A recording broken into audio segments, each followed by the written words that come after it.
et continuer pour s'épanouir, il faut vraiment de la beauté et puis un environnement, on l'a bien compris, c'est important d'avoir un environnement de travail qui soit favorable.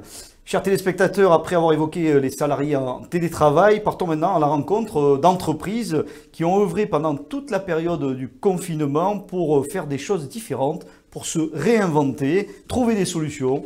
Dans le reportage qui suit, nous allons à la découverte d'une entreprise Protecto qui a su se réinventer pendant la crise sanitaire en réindustrialisant la fabrication de masques chirurgicaux en région Sud-Provence-Alpes-Côte d'Azur.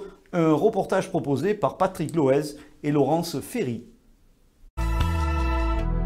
Depuis 3 ans, nous avons développé Seus Protecto qui a remporté pas mal d'awards au CES Las Vegas 2019-2020. Et donc du coup, on est arrivé à la fabrication de masques en fait en plein confinement au mois de mars. Ce qui m'a fait réagir, c'est cette situation pendant le premier confinement où il n'y avait pas de masques sur notre région et beaucoup de personnes cherchaient à s'approvisionner en masques et les seuls qui fournissaient des masques à cette période-là, c'était la Chine. Puis ça fait 3 ans que la région m'accompagne sur mes projets de Protecto.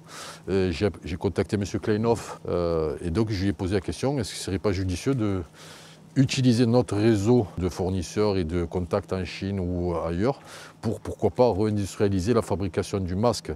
Et donc ils m'ont tout de suite dit, on est en plein dans cette problématique et ça serait très pertinent de monter un dossier de réindustrialisation sur notre territoire de fabrication de masques chirurgicaux. Ça a été un très gros travail pour convaincre nos fournisseurs en Chine pendant le confinement qui était une période très compliquée pour faire de l'activité et développer ça. Donc on a réussi à convaincre de rapatrier des machines et d'acheter bien sûr ces machines en France. On a réussi à convaincre aussi, ça n'a pas été très difficile, la région Sud pour nous octroyer une aide financière pour acquérir ces machines. Et on a vraiment nuit et jour, pendant le confinement, surtout la nuit puisque c'est un décalage horaire, travailler d'arrache-pied pour monter ce dossier et pouvoir répondre aux besoins vraiment parce qu'il n'y avait pas de masques ici. Nous produisons à peu près 20 000 masques par jour. Tous nos masques sont stérilisés, donc emballés dans des sacs isothermes et ensuite dans les boîtes. Tout est indiqué au niveau des normes qu'il faut respecter et sont stériles. Et nous avons voulu pendant les fêtes faire un peu plus fun et nous avons élaboré des masques pour Noël qui marchent très très bien et qui permet aux familles et aux enfants de pouvoir porter des masques, des vrais masques chirurgicaux avec la même qualité que les autres, mais avec des motifs Noël. Nous avons choisi la gamme supérieure et donc vraiment des masques de très très haute qualité avec un filtre qui va protéger jusqu'à 99% contre le Covid. On est vraiment sur une gamme supérieure. Et nous avons vraiment insisté pour que nous différencier, c'est-à-dire vraiment qu'il y ait l'empreinte Made in France sur nos masques. Et chose très rare sur le marché, c'est que tous nos masques sont stériles. On a multiplié par 5 notre chiffre d'affaires qui habituellement était à l'arrêt suite au confinement.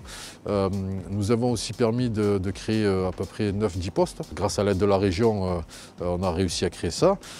Nous avons aussi l'opportunité de travailler avec l'étranger. Nous avons des demandes de commandes pour le Liban, pour l'Irak, mais aussi nous avons des professionnels de santé qui ont besoin des masques chirurgicaux toute l'année. Et nous allons développer cette partie-là, c'est-à-dire de fournir à ces professionnels direct d'usine cet outil masque chirurgical qu'ils ont besoin parce qu'ils travaillent tout le temps avec, même hors Covid. Donc nous allons pérenniser cette activité en nous développant sur ces secteurs-là. Donc cette activité masque va nous permettre de développer l'activité Protecto. De retour sur le plateau d'Atout Santé où nous sommes en présence de M. Lormier qui est chef